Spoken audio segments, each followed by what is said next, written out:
Hello students, today I am going to explain you lesson number 7, Nothing You Can't Do. The title of the lesson is, इसका meaning ये है कि ऐसा कोई भी काम नहीं होता है जिसे हम नहीं कर सकते. हमें कभी भी we should never lose the hope. So let's start. How can the greatest obstacles and difficulties in life be overcome? Life के में बहुत सी मुश्किलें आती हैं, बहुत से अड़चने ऑब्स्टेकल्स आते हैं. हम उन्हें किस तरह से ओवरकम यानी कि दूर कर सकते हैं. तो चलिए यहाँ पर हम लेसन स्टार्ट करते हैं, देखते हैं, है ना. A shiver ran through my spine as I boarded the train to Delhi. जैसे ही मैंने दिल्ली की ट्रेन पकड़ी, मेरी बॉडी में एक कपकपी सी होने लगी. It was a cool November evening and I was thankful that the shawl on my shoulder would go unnoticed. वो एक कूल नवंबर इवनिंग थी और मैं थैंकफुल था कि मेरे शोल्डर पर जो शॉल था उसे किसी ने नोटिस नहीं किया. The shawl was a constant companion of mine 12 months of the year. Shawl मेरा हमेशा के लिए साथी था, साल भर वो मेरे साथ ही था, मेरा साथी है शॉल. क्योंकि for it helped hide the stump that was once my right hand. क्योंकि वो शॉल की वजह से वो मेरा स्टम्प को हाइड करता था, उसे छुपाता था. वो जो स्टम्प था वो कभी मेरा राइट हैंड हुआ करता था. स्टम्प मतलब जब बॉडी का कोई पार्ट कट जाए और उसका आधा पार्ट बच जाए, रिमेनिंग पार्ट जो बच जाए उसे कहेंगे stump. And it was one such train that had given me this disability. तो डिसेबिलिटी वो जो उसे मिली थी वो एक ट्रेन के कारण ही उसे मिली थी. चलिए, coming to the next paragraph. 3 years earlier, at the beginning of the third millennium, I left my seat in an express train after having supper. Third millennium मतलब 1000 years की बात हो रही है. 1000 years. थर्ड मिलेनियम की शुरुआत में 3 साल पहले की बात है. मैं अपनी सीट छोड़ के एक एक्सप्रेस ट्रेन में था मैं, और मैंने अपनी सीट छोड़ी और अपना सपर लिया. सपर मतलब मैंने इवनिंग का लाइट खाना लिया.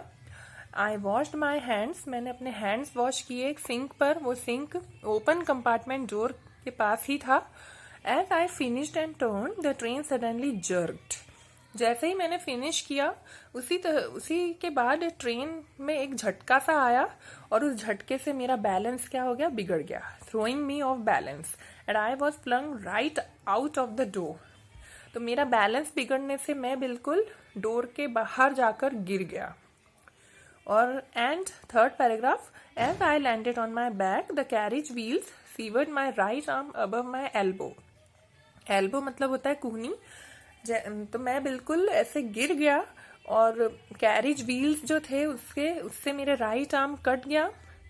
अबव माई एल्बो, एल्बो के से लेकर हैंड तक का पार्ट मेरा कट गया. For the next couple of hours I ले ऑन द ट्रैक. अगले 2 घंटे तक मैं वहीं पर पड़ा रहा. ब्लीडिंग होती रही और मुझे बहुत पेन होता रहा. एक्सट्रीम पेन मतलब बहुत ज्यादा पेन मुझे होता रहा. जब तक पड़ा रहा जब तक वहां पर ट्रेन इंस्पेक्टर नहीं आया और उसने मुझे नहीं देखा, तब तक मैं वहीं पर 2 घंटे तक ऐसे ही पड़ा रहा. I was taken to hospital. फिर मुझे हॉस्पिटल लेके गए. My severe limb was to damage to be seen back. मेरा जो लिम्ब टूट गया था, अब इतना डैमेज हो गया था कि अब उसका कुछ हो नहीं सकता था वापस. उसका कुछ भी रिपेयर या उसका सीव नहीं किया जा सकता था. They said I was critical. उन्होंने कहा कि मैं बहुत क्रिटिकल था, बहुत ही सीरियस कंडीशन थी मेरी, लेकिन फिर भी मैं जिया. But I lived with this disability, this stump of a hand that I hide from everyone with a shawl. मैं इस disability के साथ ही जिया एंड ये जो मेरे हैंड का स्टम्प है इसे मैं आज तक छुपाता रहता हूँ लोगों से अपने शॉल से. The compartment was almost full, but I am thankful that my seat was reserved.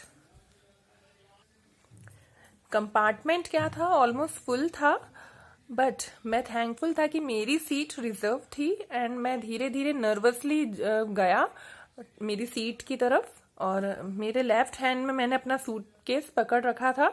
For many minutes after I had sat down, I stared at the floor. कुछ टाइम तक मैं जब तक बैठा मैं बिल्कुल फ्लोर की तरफ देखता ही रहा.